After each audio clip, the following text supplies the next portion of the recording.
Hoy, un grupo de bacteriólogas venimos a exponerles los líquidos serosos. Se derivan del plasma y lo contenemos en la cavidad pleural, pericárdica y peritoneal. Los líquidos serosos son ultrafiltrados de plasma que derivan de la abundante red capilar de la membrana serosa. Su formación es muy similar a la del líquido extravascular y en cualquier otra parte del organismo, y en ella interviene la presión hidrostática, la presión coloidiosmótica y la permeabilidad capilar. Entonces, según su contenido proteico, los podemos diferenciar en transudados o exudados. ¿Cómo los puedo diferenciar? Bueno, el origen de un transudado es la alteración en la presión oncótica, o podemos hablar también de osmótica capilar, o en la presión hidrostática. Esta es la fuerza que sigue un líquido, el agua, seguido de un gradiente de concentración.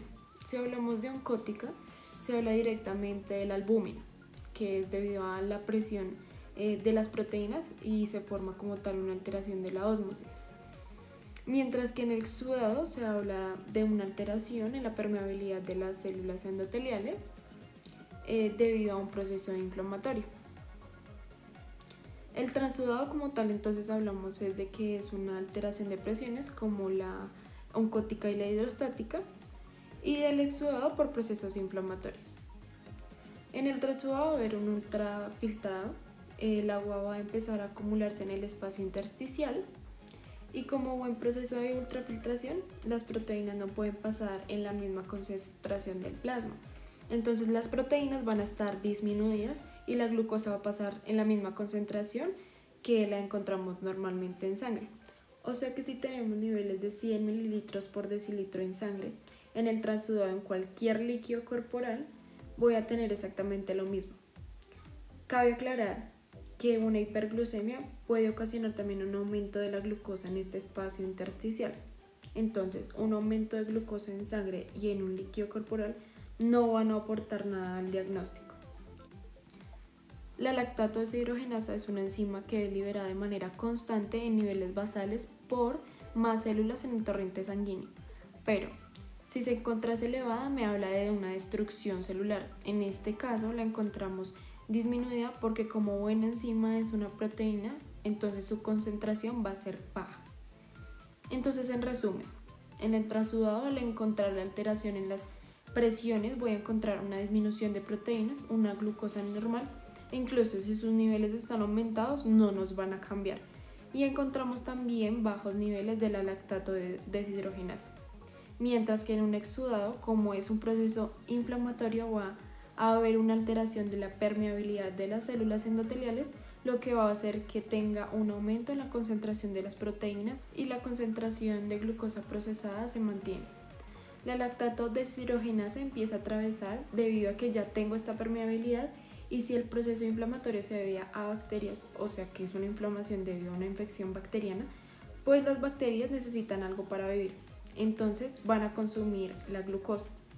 Esto sí es muy importante, ya que el aumento de glucosa en un líquido pues no nos va a indicar nada, pero la disminución de glucosa sí es un indicador fijo, una señal de que estamos enfrentando una infección bacteriana. Como buena inflamación, van a llegar a las células del sistema inmune a combatir esta infección por procesos inflamatorios, lo que va a ocasionar un aumento de LDH por destrucción de estas mismas células. Cabe destacar que ya sabemos que en la respuesta inmune los primeros que van a llegar son los neutrófilos, y parte de esta respuesta pues puede ocasionar que puedan morir liberando lactato deshidrogenasa. Entonces, en el exudado que se debe a una alteración de membrana por procesos inflamatorios, voy a tener aumento de proteínas, disminución de glucosa y aumento de lactato deshidrogenasa.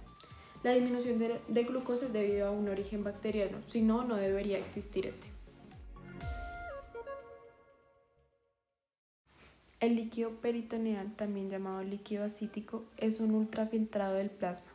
Este está delimitado entre la membrana peritoneal visceral y la membrana peritoneal parietal. El líquido peritoneal es la sustancia responsable de la lubricación de la pared abdominal y los órganos en la cavidad abdominal. Por otra parte, la membrana peritoneal funciona como un filtro, es decir, es semipermeable y mantiene el equilibrio con el flujo de líquidos extracelular. El acúmulo de este líquido en la cavidad peritoneal se denomina ascitis, la cual puede ser causada por cirrosis hepática, procesos neoplásicos insuficiencia cardíaca congestiva, peritonitis tuberculosa o piogénica, pancreatitis o nefrosis, entre otras.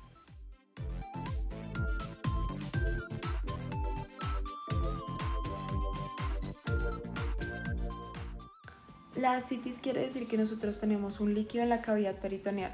La presencia de este líquido en la cavidad peritoneal se puede deber a que yo tengo un daño en el peritoneo u otras patologías que no me están causando ese daño. Si yo no tengo enfermedad peritoneal, tengo que pensar siempre en la cirrosis, pero también en otras como la insuficiencia cardíaca congestiva, la pericarditis constrictiva o el síndrome nefrótico.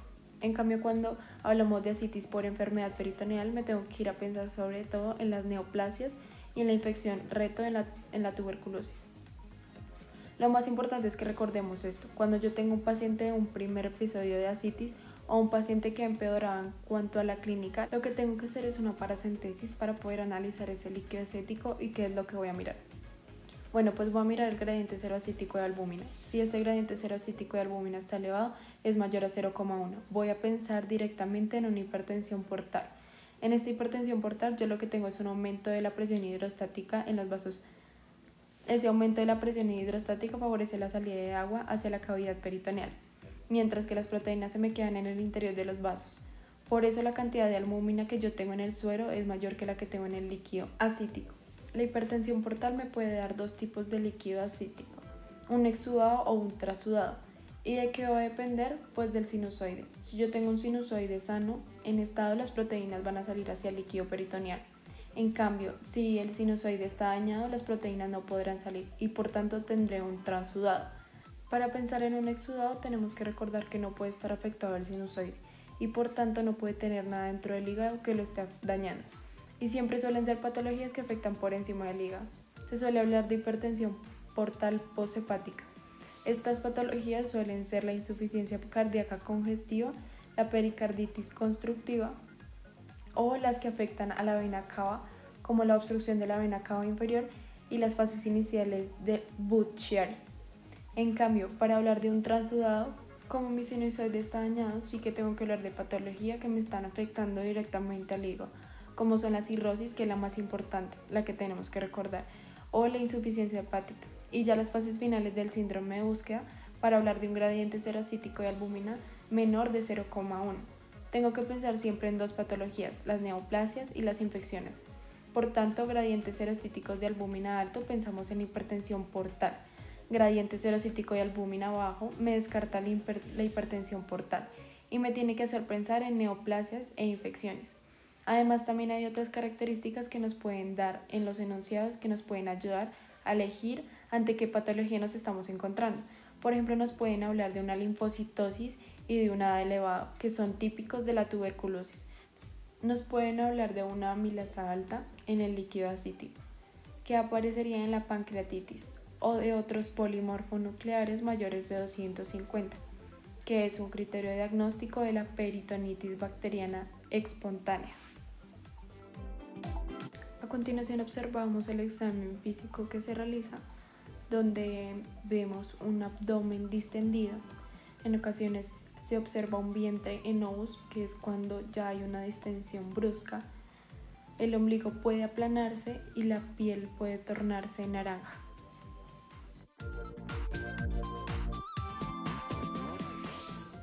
La paracentesis es una técnica invasiva que consiste en realizar una punción en la cavidad abdominal para obtener o drenar líquido peritoneal.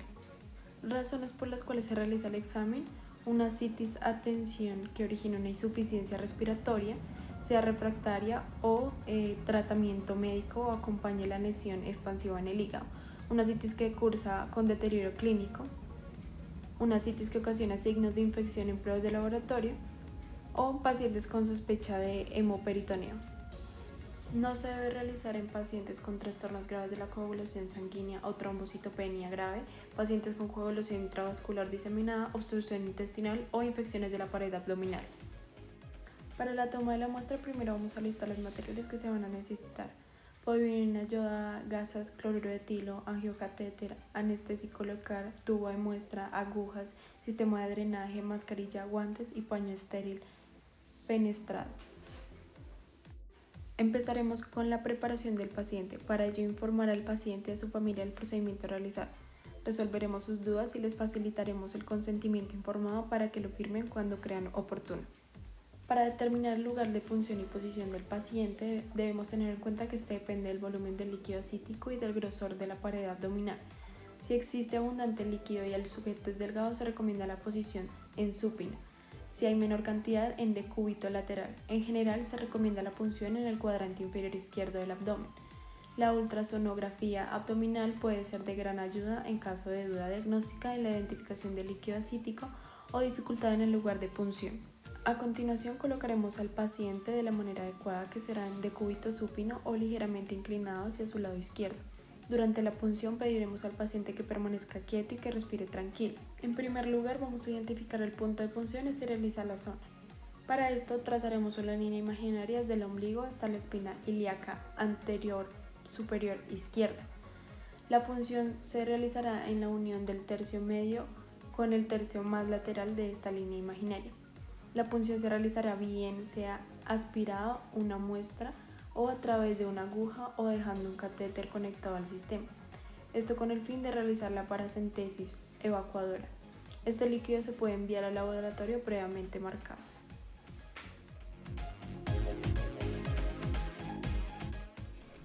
Una vez llegue el líquido, este debe ser analizado de manera urgente en un tiempo límite de 24 horas y se deben tomar 2 tubos, uno para análisis citoquímico, este va a incluir parte del recuento celular, albúmina y proteínas totales, y otro análisis microbiológico, donde se va a realizar una tinción Gram, y un cultivo para aislar bacterias causantes de la peritonitis como el Staphylococcus epidermidis, Staphylococcus aureus, Streptococcus, Klebsiella, entre otras. También se recomienda tomar una muestra sanguínea para realizar proteínas totales y así poder saber si es un trasudado o un exudado, para comparar los valores obtenidos y también para medir el gradiente de albúmina en suero. El líquido normalmente es de aspecto transparente. Si se encuentra un líquido turbio o purulento, probablemente vamos a encontrar leucocitos mayores a 50.000 milímetros cúbicos en el recuento celular, o puede deberse a una paracentesis traumática. Si el líquido es opalescente o lechoso, esto puede deberse a una hipertrigliceridemia. También encontramos restos de alimentos que van a indicar la existencia de una perforación al tracto gastrointestinal. Un líquido peritoneal normal va a ser de aspecto límpido, color amarillo claro, sin hematías, leucocitos menos de 300 por milímetro cúbico y predominan los linfocitos y polimorfonucleares menores a 25%. La glucosa va a estar de 70 a 100 miligramos por decilitro, proteínas de 0,3 a 4,1 gramos por decilitro, amilasa de 138 a 404 miligramos por decilitro, lactato deshidrogenasa menor a 25 miligramos sobre decilitro y un pH mayor a 7,35. La presencia de eritrocitos sugiere un acontecimiento traumático o un proceso maligno. Un recuento de leucocitos mayores a 250 y neutrófilos mayores a 50% es un diagnóstico presuntivo de peritonitis bacteriana espontánea. En los líquidos hemáticos hay que corregir el número de leucocitos y neutrófilos con la siguiente fórmula: restar un polimorfo nuclear por cada 250 hematíes o un leucocito por cada 750 hematíes. Los eosinófilos mayores a 100 son indicio de una ascitis eosinofílica. Linfocitos mayores a 200 son indicio de una peritonitis crónica, peritonitis tuberculosa y carcinomatosis peritoneal. Las proteínas totales mayores a 100 gramos por decilitro en una perforación intestinal va a servir como diagnóstico diferencial para peritonitis bacteriana junto con la glucosa, la cual va a encontrar valores mayores en la perforación intestinal y va a disminuir en caso de peritonitis bacteriana.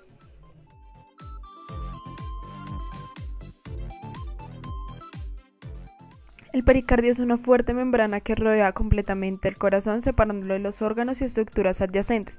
Es una estructura fisiológicamente subestimada de gran interés, debido a que sus alteraciones traducen un severo compromiso hemodinámico. El líquido pericardio se le ha atribuido una función lubricante para evitar el roce entre el corazón y las estructuras adyacentes, lo que lleva a cabo gracias al alto contenido de fosfolípidos que contiene, disminuyendo entre 100 a 200 veces la fricción entre el pericardio visceral y parietal. El contenido iónico del líquido pericárdico presenta una osmolaridad menor al plasma, ya que se trata de un ultrafiltrado.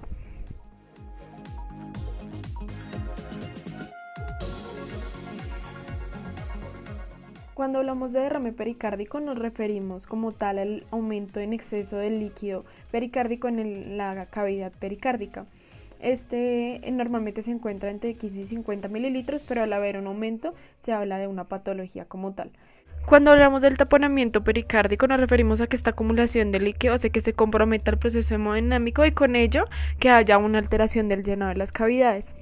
Esto va a generar como tal un aumento en la velocidad y en la saturación, un aumento del volumen, una disminución del miocardio, una disminución de la flexibilidad del pericardio. Esto está directamente relacionado con la fisiopatología del derrame pericárdico y nos va a generar posiblemente fibrosis a nivel cardíaco. En esta figura podemos apreciar la relación existente entre el tiempo de evolución y la aparición de la sintomatología asociada al taponamiento pericárdico. Un derrame pericárdico agudo sobrepasa más rápidamente el límite de la distensibilidad pericárdica que un derrame de insaturación más lenta.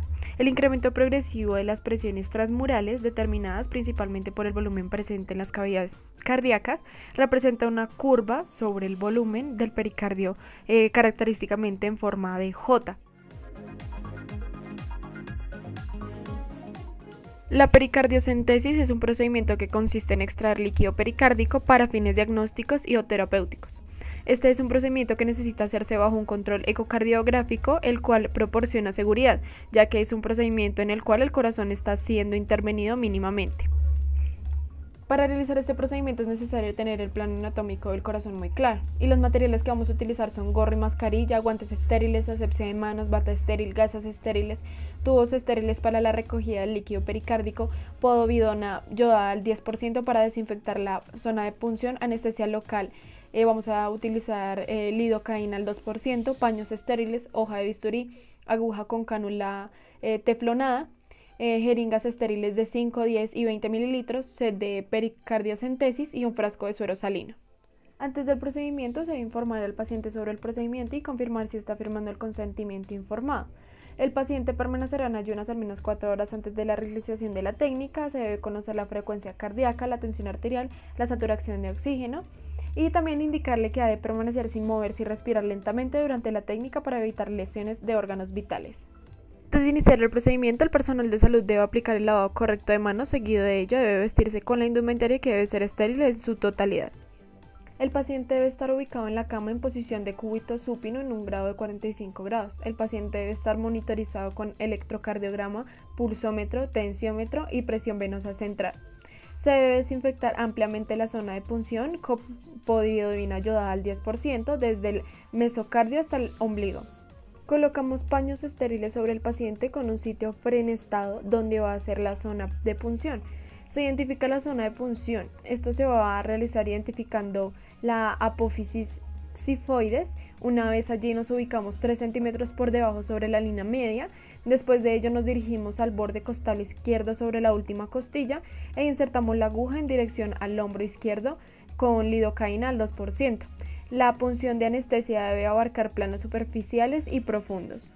A continuación se procede a puncionar el pericardio con un ángulo inicial de 15 grados, con una aguja de 140 milímetros de largo y un ancho de 18 G, conectando a una jeringa de 20 milímetros. Una vez sobrepasadas las estructuras osteomusculares, se toma un ángulo de 45 grados dirigido al hombro izquierdo. La aguja va conectada a unas pinzas de monitoreo que va vigilando el procedimiento. Se avanza la aguja lentamente mientras se realiza aspiración con el émbolo de la jeringa hasta obtener líquido pericárdico y en caso de una pericardiocentesis emergente, siguiendo la técnica de Seldinger, la cual consiste en puncionar el sitio de elección de acuerdo a la técnica vista, se retira la jeringa y se procede el paso de una guía por el interior de la aguja hasta el saco pericárdico. Luego se pasa a un catéter tipo PICC-TILE a través de la guía. Este tipo de catéter permite que se realice el drenaje con mayor facilidad, dado que se mueve con libertad en la zona pericárdica para el drenaje. El catéter inducido viene con un colector lateral que permite extraer directamente el líquido pericárdico a un sistema colector que está conectado.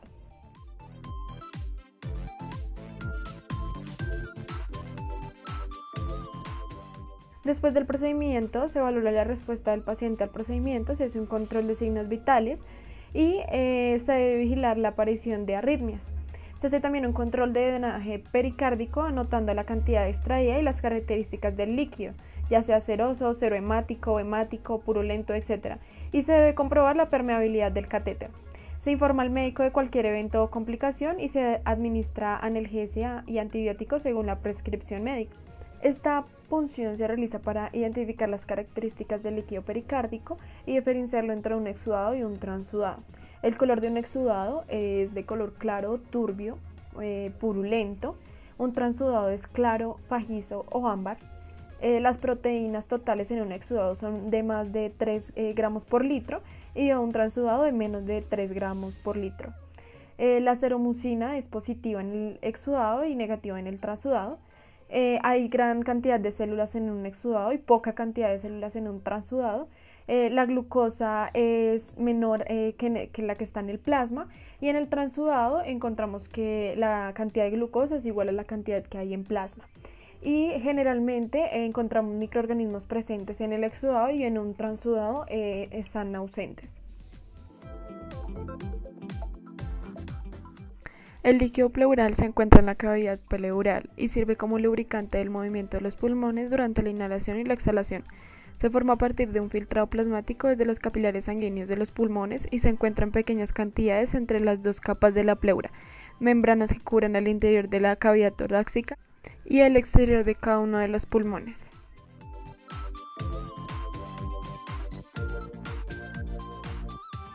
El derrame pleural es una acumulación de líquido entre las capas de tejido que recubre los pulmones y la cavidad torácica.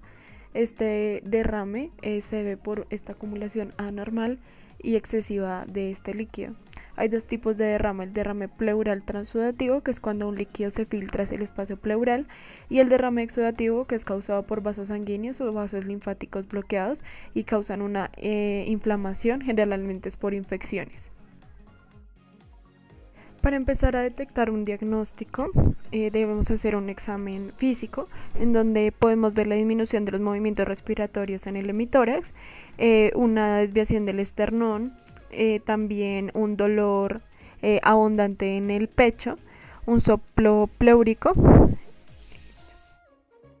y posteriormente realizamos una radiografía de tórax, que es la primera prueba que se realiza para confirmar la presencia de líquido pleural.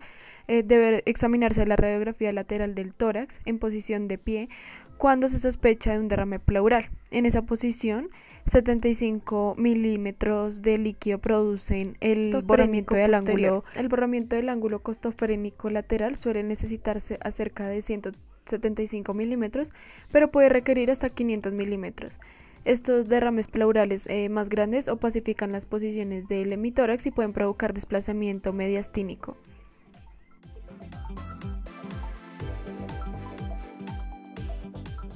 Para esta toracocentesis vamos a utilizar 10 mililitros de lidocaína al 1%, agujas de diámetros 20 y 20 a 22 y jeringa de 10 milímetros, una solución aséptica en aplicadores, campos y guantes, toracocentesis con aguja y catéter de plástico, llave de 3 vías, materiales para el vendaje de heridas, bolsas recolectoras para eliminación de grandes cantidades durante la toracocentesis terapéutica y un equipo de ultrasonido.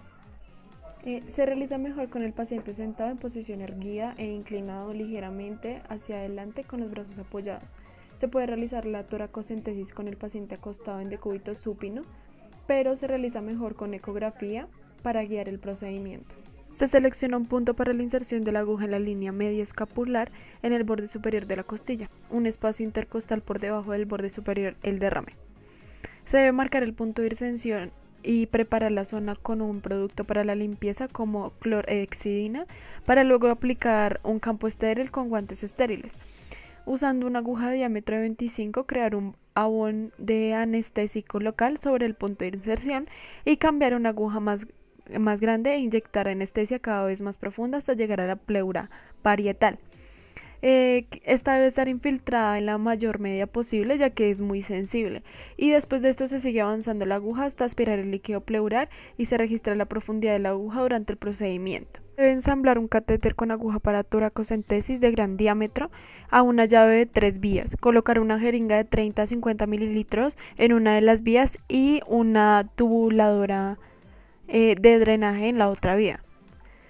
Insertar la aguja a lo largo del borde superior de la costilla mientras se aspira y se avanza en el derrame. Cuando se aspira el líquido o sangre, insertar el catéter sobre la aguja en el espacio pleural y se debe retirar la aguja dejando el catéter en el espacio pleural. Mientras se prepara para insertar el catéter, se cubre la abertura de la aguja durante la inspiración para evitar la entrada de aire en el espacio pleural. Se extraen 30 mililitros de líquido con la jeringa y se debe colocar el líquido en los tubos y frascos adecuados para la prueba. Los tubos adecuados para la recolección de la muestra deben contener heparina de litio o EDTA. Vamos a realizar un recuento celular en el cual utilizaremos la cámara de Neubauer y va a ser útil en el diagnóstico o diferenciación entre exudado y trasudado.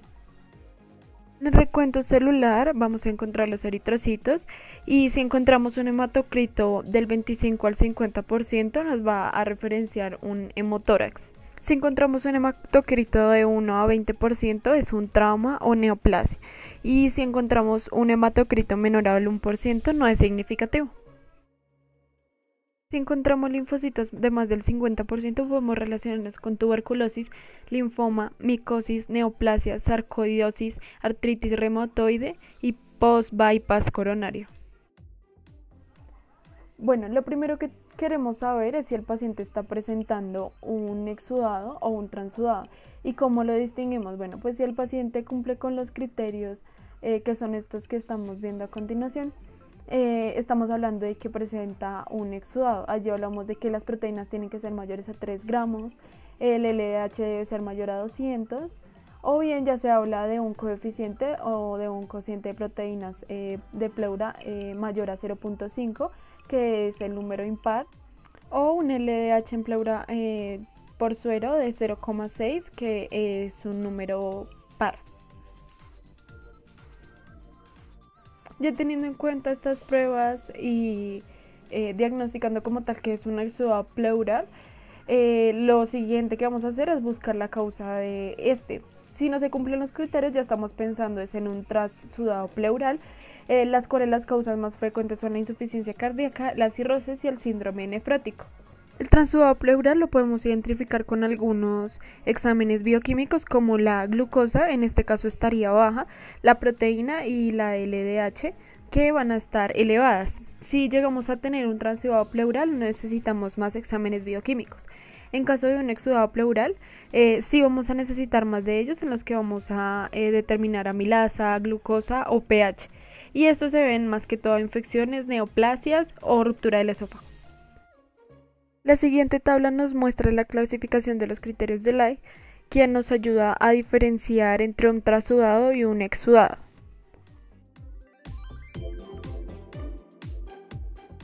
En un transudado podemos encontrar comúnmente una falla de ventrículo izquierdo, una cirrosis hepática, una hipoalbuminemia y una diálisis peritoneal. Menos común ya encontramos un hipotiroidismo, un síndrome nefrótico, estenosis mitral y embolismo pulmonar. Y ya en causas como muy raras, la pericarditis constrictiva, el urinotórax, obstrucción de la vena cava y el hiperestimulación ovárica.